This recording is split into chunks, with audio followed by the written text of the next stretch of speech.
আর এবার ভাইপোর আত্মসহায়ক সুমিত রায়ের বাড়িতে সিআইডির প্রতিনিধি দল। মঙ্গলবার সন্ধ্যা নাগাদ ভাইপোর পিয়ের বেহালা বাড়িতে পৌঁছে যান রাজ্যের গোয়েন্দারা। শালবনীতে জমি দুর্নীতি ও ডেবরায় চাকরি দুর্নীতি মামলার তদন্তে গ্রেপ্তারি পরোয়ানা নিয়ে পৌঁছে যান সিআইডির আধিকারিকেরা।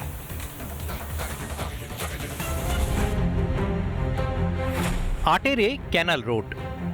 মঙ্গলবার বেহালায় সুমিত রায়ের এই বাড়িতেই হাজির সিআইডি আধিকারিকরা।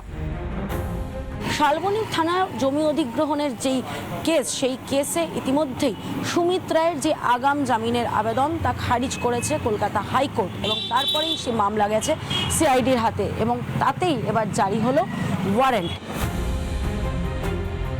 শালবনী ও ডেবরা থানার দুই মামলারই তদন্তভার নিয়েছে সিআইডি। একেবারে গ্রেফতারি পরোয়ানা হাতে সুমিতের বাড়িতে যান তদন্তকারীরা। এদিন ভাইপোর আত্মসহায়কের মায়ের সঙ্গেও কথা বলেন সিআইডি আধিকারিকরা।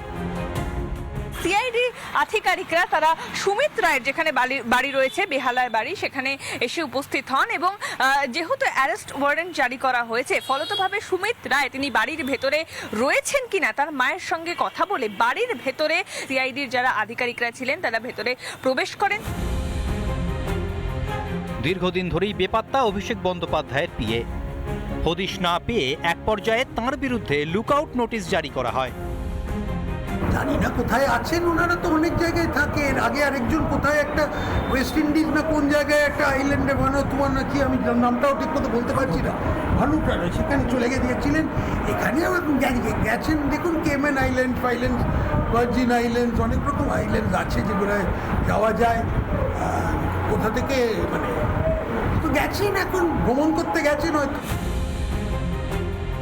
মেদিনীপুরের জেলবন্দি প্রাক্তন তৃণমূল বিধায়ক সুজয় হাজরাকে গ্রেফতারের পরই সামনে আসে সুমিতের নাম। তৃণমূল কংগ্রেসের ভিতর থেকেও সবাই বলছে যে বিভিন্ন দুর্নীতির কিংপিন ছিলেন এই সুমিত রায়। সুতরাং উনি পালিয়ে থাকতে পারেন, কিন্তু আইনের হাত অনেক লম্বা। সুতরাং উনি যেখানেই থাকুন, পুলিশ এবং অন্যান্য এজেন্সিরা তাকে নিশ্চয়ই খুঁজে বের করবে। সুমিত রায়ের মাকে সিআইডি আধিকারিকরা তারা জানান যে মহিলা আধিকারিকরা তাদের সঙ্গে রয়েছে ভেতরে প্রবেশ করতে দেওয়ার জন্য, ভেতরে ঢুকতে দেওয়ার জন্য। সুমিত রায় তিনি আদতে বাড়ির ভেতরে রয়েছে কিনা যাবতীয় বিষয় খতিয়ে দেখেন, যাবতীয় বিষয় চেক করে সিআইডি আধিকারিকরা তারা যাবতীয় ডিটেলস নিয়ে ইতিমধ্যে আবারও ভবানী ভবনে তারা পৌঁছেছেন। এক মামলায় রক্ষে নেই, সুমিতের বিরুদ্ধে জোড়া মামলা। কোথায় রয়েছেন ভাইপোর পিয়ে? খুঁজতে মরিয়া সিআইডি। রিপাবলিক বাংলা। নানা ধরনের কন্টেন্ট দেখার জন্য লাইক করুন, শেয়ার করুন আমাদের ফেসবুক পেজ, সাবস্ক্রাইব করুন আমাদের ইউটিউব চ্যানেল। পাশাপাশি অন্যান্য ব্রেকিং নিউজের জন্য অবশ্যই চোখ রাখুন রিপাবলিক বাংলায়।